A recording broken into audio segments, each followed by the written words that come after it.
Good morning, students. How are you, everyone? I hope you all are fine and stay at home. Students, I welcome you again in the social science class, and your subject is democratic politics. Now, students, let's start our second chapter of civics, that is called the federalism. In the previous, we had finished with the chapter 1 of civics, that is the power sharing. Now let's start with our second chapter. The name of the chapter is federalism. Students, chapter 1 and chapter 2 are interlinked with each other. The name of chapter 1 is the power sharing and the name of the second chapter is the federalism. Now we are going to start our second chapter, that is the federalism. Now first of all, the meaning of a federalism. Federalism is basically related with the government system. So it is a system of government in which the powers is divided between a central authority and the various constituent units of the country. Here, the meaning of the units of a country means a system which consists of or more than two tiers of a government, that is called the units of a country. Students, in the last chapter we study about the forms of a power sharing, and there are various types of forms of a power sharing. The second type of power sharing was the level of a government where we can share our power. So that form or that level of governments is linked with the federalism. Same in the level of a government we can share our power, and same in the concept of a federalism we can divide our power between the central authority and the various units of a country. That's why I was said that there is a link between a chapter 1 and a chapter 2. Chapter 1 means power sharing and chapter 2 is the federalism. Students, with the help of this diagram, you can more understand about the concept of a federalism. Here I can take three circles. This circle shows you a central authority, and this shows you a various units or a various constituents of a government, and this small circle shows you a various districts in our country. So students, this diagram shows you that all the system of a government or a power is divided between the central authority and the various constituent units. Means it includes two and more type of a government. In the concept of a federalism, there is a no role controlled and managed by a single government. It consists of a two or more units of a government. Student, this picture shows you an introduction about a federalism. First of all, the meaning of a federalism. Federalism means a system of a government. This system is totally related with the relation with Sri Lanka and Belgium. In the last chapter, that is the chapter 1, we had studied about the relation between Sri Lanka and Belgium. So when we talk about relationship with Sri Lanka and Belgium, the Belgium adopts federalism concept and stop war in the Belgium. So but when we take a concept of a Sri Lanka follows the concept of a unitary government.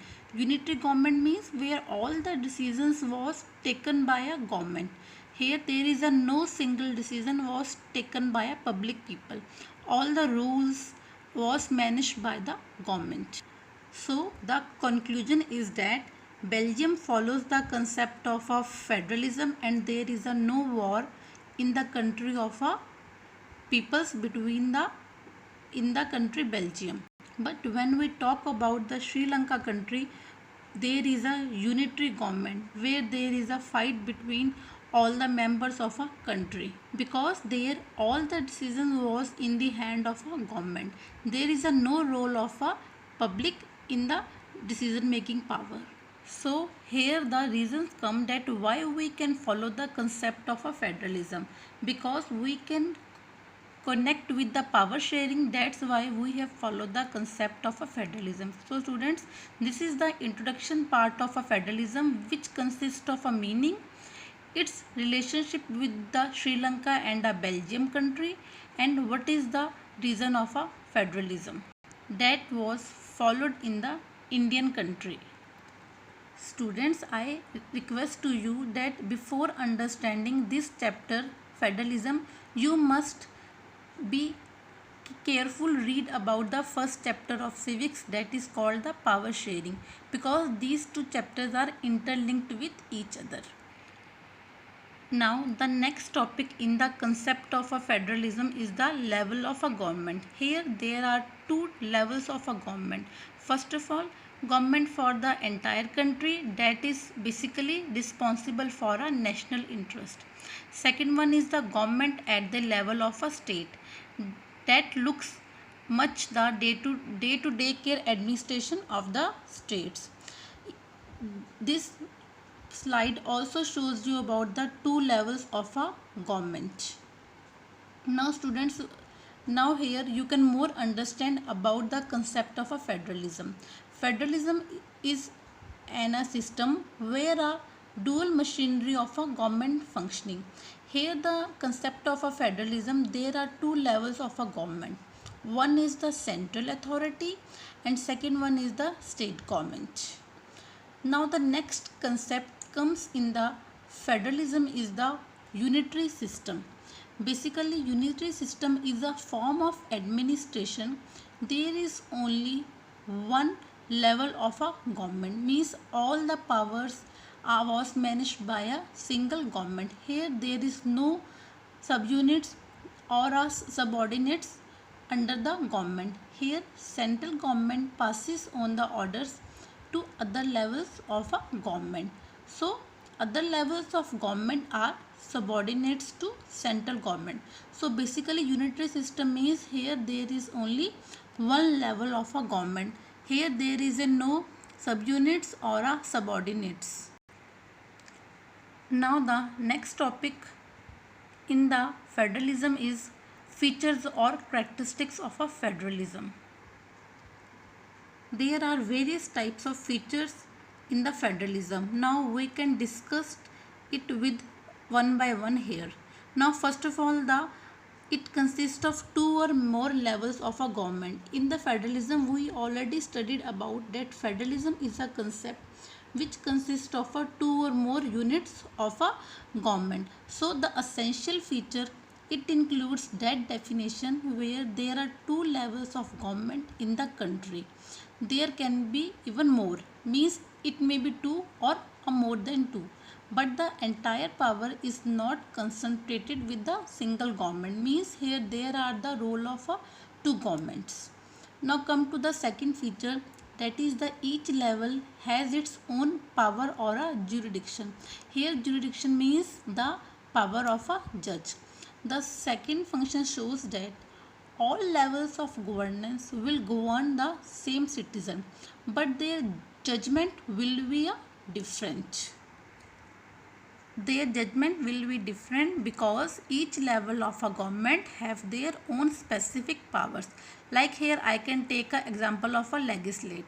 The main aim of a legislate is to establish the laws for the various peoples. Now second one is the execute these laws. Execute means here we can make the laws.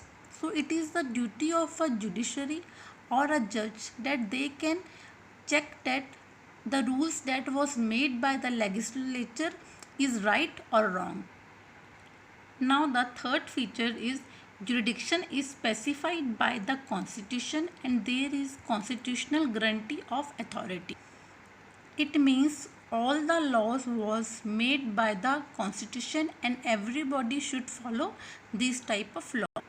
Fourth one is the constitutional provisions can be changed only with the consent of both the levels of government.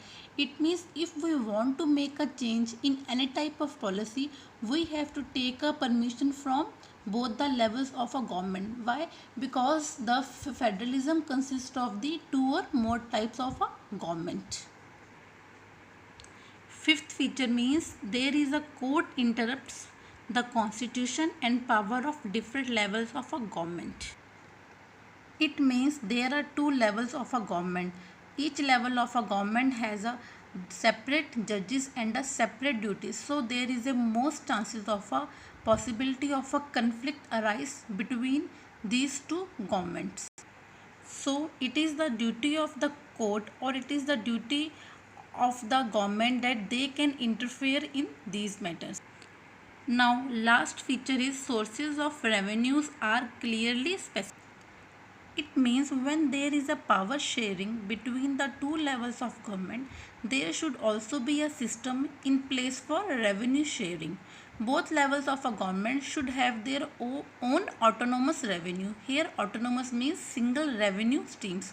Because if one such government depends upon the others for funds, it carries out its functions.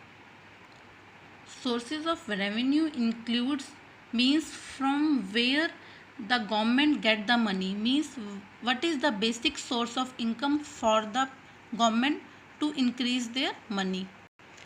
So students, this chapter contains the introduction part of a federalism and its characteristics.